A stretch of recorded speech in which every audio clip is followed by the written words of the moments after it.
اعوذ باللہ من الشیطان الرجیم، بسم اللہ الرحمن الرحیم۔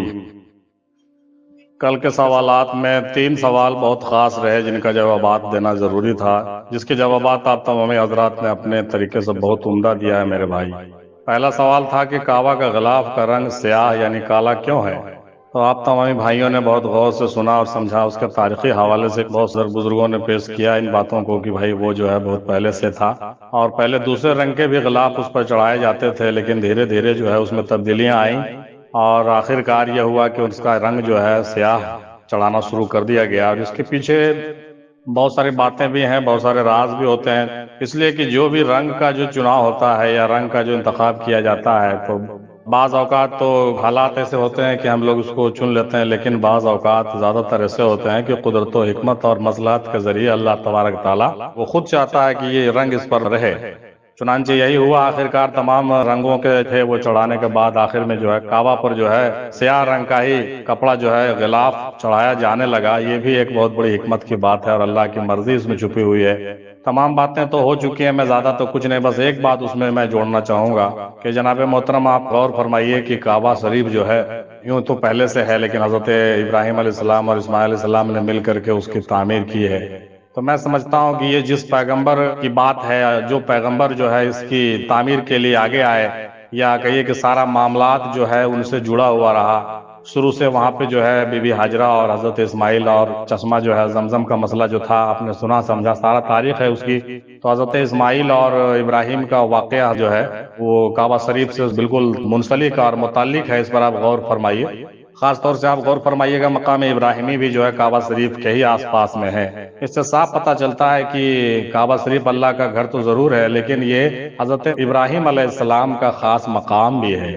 یہ ان کے مقام کے طرف بھی اشارہ کرتا ہے۔ اور اگر آپ تھوڑی سی اور گہرائی میں جائیں اور صوفیوں کی باتوں کو مطالعہ کریں تو آپ پائیں گے کہ کالا جو رنگ ہوتا ہے، یہ لطائف کے مطابق یہ مقام خفی کا جو ہے رنگ کالا بتایا گیا ہے۔ بزرگوں نے جو ہے لطیفہ خفی کو کالا اور سیاہ کہا ہے۔ اس کا مقام آپ تمامی حضرات جانتے ہیں کہ وجود میں کہاں ہوتا ہے، یہ بھی آپ سمجھتے ہوں گے اشارتاً، لہٰذا اس کا جو رنگ ہے وہ کالا ہونے کے پیچھے ان سب لاجک کو بھی سمجھنا ضروری ہوتا ہے۔ یہ حضرت ابراہیم علیہ السلام کا مقام ہے، اور یہ مقام خفی کی بات ہے۔ سیاہی جو ہے ان کے مقام اور ان کے لطائف سے تعلق رکھتا ہے، جس کی وجہ سے جو ہے کعبہ کا رنگ سیاہ ہے اور سیاہی رہے گا انشاءاللہ تعالی، کیونکہ اس کا تعلق جو ہے اسی معاملات سے ہے جو معاملہ حضرت ابراہیم خلیل اللہ علیہ السلام کے ذاتی اور ان کے جو ہے لطائف سے تعلق رکھنے والا ہے۔ میرا تو یہ اس میں کہنا تھا بھائی، میں نے کہہ دیا، باقی تمام باتیں تو آپ سمجھ ہی چکے ہیں۔ دوسرا سوال ہے کہ گنبد خضرا کا رنگ سبز ہرا کیوں ہے؟ اس پر بھی آپ تمام حضرات نے بیان فرمایا کہ اس کے رنگ پہلے دوسرے بھی ہوا کرتے تھے، لیکن بعد میں آخرکار جو ہے روایہ صادقہ سے ہو یا کسی بزرگ کے اشارے سے ہو یا اللہ کی حکمت و مصلحت سے ہو، اس کا رنگ آخرکار سبز کر دیا گیا۔ اور اس کے پیچھے بھی اسی طرح کا لاجک سے آپ سمجھیے کہ یہ جو ہے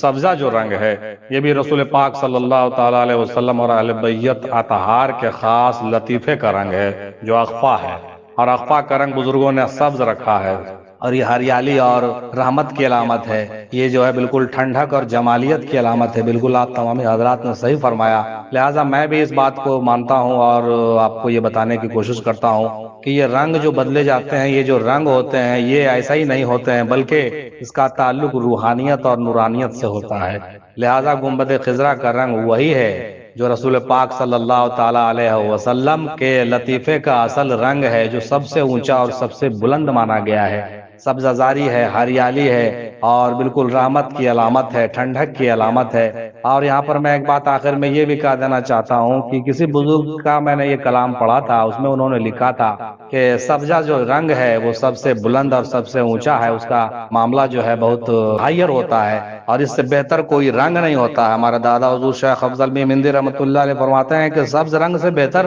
اور کوئی رنگ ہی نہیں ہوتا ہے۔ یہاں تک کہ فرماتے تھے کہ سدرۃ المنتہا جو مقام ہے، اس مقام پر بھی ایک بیری کا پیڑ ہے، اور وہ بیری کا پیڑ بالکل سرسبز اور ہرا ہے۔ تو یہ بہت ساری باتیں ہیں جو آدمی کو سوچنے اور سمجھنے کے لیے مائل کر سکتی ہے، لہذا گنبد خضرا کا رنگ سبز کر دیا گیا، اور یہ اللہ تبارک تعالیٰ کے قدرت و حکمت کے ہی طرف سے ہے، جو ان کے مقام و مرتبے کو بھی بتاتا ہے اور اس کے اندر جو بھید چھپے ہوئے ہیں اس کے طرف بھی اشارہ کرتا ہے۔ میرا تو یہی کہنا ہے میرے بھائی۔ اور تیسرا سوال جو ہم نے کیا تھا کہ بیت المقدس کا رنگ زرد یا پیلا کیوں ہے، یہ بات بھی تھوڑی سی اسی طرح سے آپ سمجھیں تو زیادہ بہتر ہوگا، چونکہ تاریخ اور واقعات سے آپ سمجھیں گے تو پہلے کچھ تھا،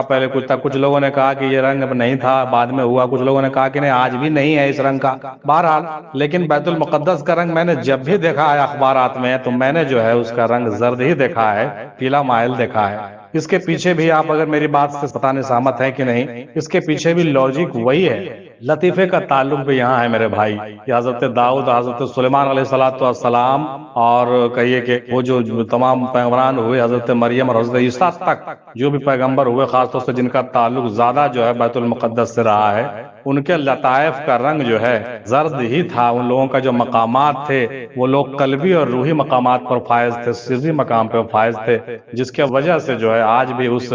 آستانے کا رنگ اور اس گنبد کا رنگ جو ہے زرد رکھا گیا ہے۔ یہ بھی اس کے لطائف کی طرف اشارہ کرتا ہے اور ان کے مقامات کی طرف اشارہ کرتا ہے، میں یہ خاص طور سے کہنا چاہوں گا۔ تو امید ہے کہ آپ میری بات سمجھ گئے ہوں گے کہ تمام انبیاء اور تمام پیغمبروں اور تمام بڑے ہستیوں کے جو لطائف ہوتے ہیں، ان کے نورانی اور روحانیت کا جو مرتبہ ہے، اس مرتبے کے مد نظر ان کے گنبدوں کا رنگ بھی اس طرح سے رنگ دیا جاتا ہے۔